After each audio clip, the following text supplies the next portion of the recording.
Nakaugalian na ng mga Pilipino ang maglagay ng prutas sa mesa sa pagdiriwang ng bagong taon. Nagmula ang tradisyong ito sa mga Tsino na ayon sa kanila, ang mga handog na ito ay umaakit ng swerte para sa darating na taon.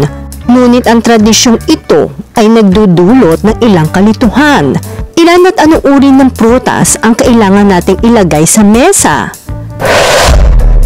Ang mga prutas ay nagbibigay din ng kapalaran na magdadala ng swerte at kasaganaan.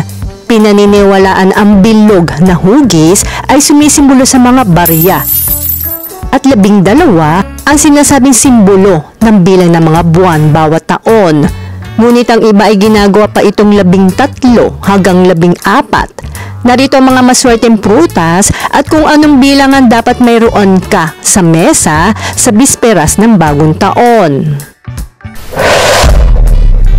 Isa bawat buwan, 12. Ayon sa kaugalian, ang 12 maswerteng prutas ay sumisimbolo sa bawat buwan ng taon. Ang bawat isa ay nagpapahiwatig ng kasaganaan at magandang kapalaran para sa buong taon. Ang paglalagay ng mga prutas sa mesa ay nagpapakita rin ng kasaganaan na umaakit ng higit pang mga pagpapala sa susunod na taon. Lucky 13.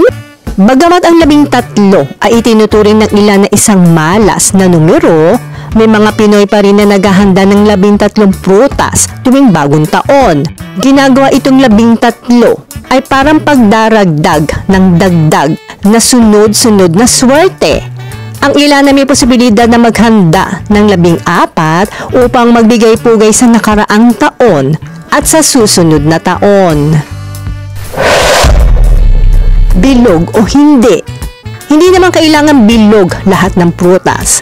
Kahit ano ay pwede basta makadaragdag ito ng kasaganaan, tagumpay at swerte sa iyong buhay. Tuklasin natin kung paano sumisimbolo ang mga prutas ng swerte, gayon din ang ilan sa mga pinakamahusay na ginagamit sa pagdiriwang sa panahong ito ng taon.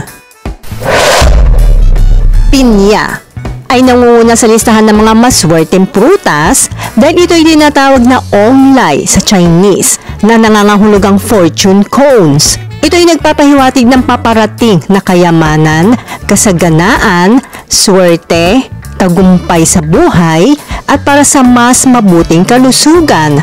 Ang isang buong pinya na nakaupo sa mesa ay ginagarantiyahan ng isang magandang taon sa lahat ng mga lugar sa buhay. Mansanas, sumisimbolo sa mabuting kalusugan, kapayapaan, kagalakan, kaligayahan, pagkakaisa sa loob ng sambahayan, at makaakit ng kapayapaan at kaligtasan. Halos lahat ng kultura ay naniniwala na ang pagkakaroon ng mansanas sa iyong kusina ay magdadala sa iyo ng swerte sa pag-ibig at pera. Kung gusto mo ng swerte, pumili ng pulang mansanas. Kung pera naman ang hinahangad mo, magpakita ng mga berde. Ubas. Ang mga ubas ay bilog tulad ng mga barya na sumisimbolo ng swerte, kasaganaan, kayamanan, karangyaan, tagumpay at para sa isang maunlad na taon. Ito ay sinasabi sa mga bintana o hamba ng pinto para itaboy ang malas. Orange at kiat-kiat.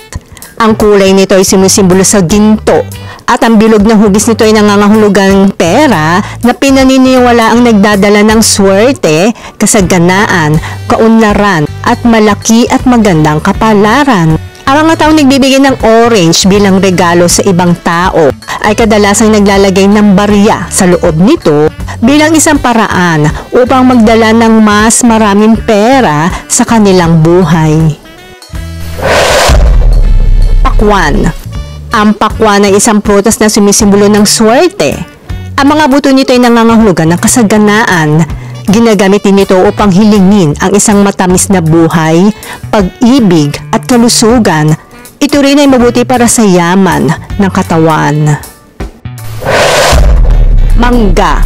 Ang bunga ng kaligayahan. Ito rin ay kumakatawan sa pera. Ang tamis nito ay nagpapahiwatig ng lakas sa loob ng pamilya at para sa matatag at malusog na relasyon ng pamilya. Ito ay tinuturing na sagradong prutas at kadalasang nauugnay sa pag-ibig at kaligayahan. Longgan.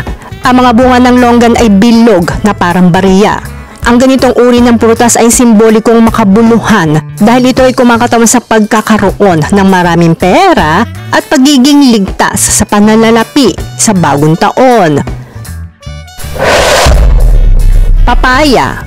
Ito ay sumisimbolo ng kaunlaran at mabuting kalusugan. Tulad ng orange, ito ay kumakatawan sa ginto. Upang magkaroon ng pinakamaraming swerte, piliin ang pinakamabilog na papaya na makikita mo. Saging. Ang kumpol ng saging ay sumisimbolo sa pagkakaisa at kaunlaran ng pamilya. Ang kanilang dilaw na kulay ay nangangahulugan ng kaligayahan. Peras. Ang mga peras ay kumakatawan sa mabuting kalusugan. Ang mga bilog na peras ay sumisimbolo sa swerte. Sinasabi pa ng ilan na ang hindi pa nabubuksang peras ay tanda ng kaligayahan ng mag-asawa. Lemon. Sumisimbolo sa kalinisan, paglilinis ng enerhiya, proteksyon, at upang maalis ang mga masamang enerhiya. Ang halimuyak at bango nito ay kilala na naglilinis at nag-aalis ng mga negatibong vibes. Dilaw na melon. Ang mga melon ay bilog at maaaring sumisimbolo ng magandang kapalaran. Sinasabi rin na kung magbalat ka nito sa isang tuloy-tuloy na strand, isuot ito sa iyong baywang sa New Year. Ito ay magdadala sa iyo ng swerte sa buong darating na taon. Ang pagkain nito sa bagong taon ay nagdudulot ng magandang kapalaran sa mga usapin sa pananalapi. Sumisimbolo rin ito sa pamilya at sa katotohanang mananatiling itong nagkakaisa sa darating na taon. Peaches. Sumisimbolo ng mahabang buhay, mabuting kalusugan, masayang relasyon at kasaganaan. Pomelo. Ito ay panininiwala ang umaakit ng kakulangan at kasaganaan. Ang maliwanag na pula o pink na pulp ng pomelo ay kumakatawan sa mabuting kalusugan. Pomegranate. Kinakatawan nito ang longevity at prosperity. Ito ay pinapahalagahan dahil sa kanilang maraming buto na kumakatawan sa pagkamayabong at sa kanilang mapulang kulay na nagtataboy ng masamang espiritu. Ito ay magbibigay ng magandang kalusugan at kasaganaan sa loob ng pamilya. Lychee. Ang lychee o buhokan na bilog at pulang katawan ay nagpapahiwatig ng kaligayahan at magandang kapalaran. Avocado. Ang kakaibang berde at purple na kulay ng prutas na ito ay sumisimbolo ng kasaganaan. Mga plum. Maaari silang magdala ng isang dosis ng swerte sa bagong taon. Ang mga plum ay sumasagisag sa kapayapaan at kasaganaan. Ang mga plum ay nauugnay sa magandang kapalaran mula noong sinaunang panahon. Taro o gabi.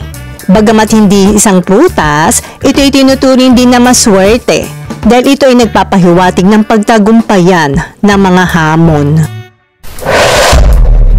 Hangad ang lahat na magkaroon ng mga prutas sa kanilang mesa sa pagsalubong sa bagong taon. Ngunit pinipili din ng iba kung ano ang mahalaga at kung ano ang gusto nila.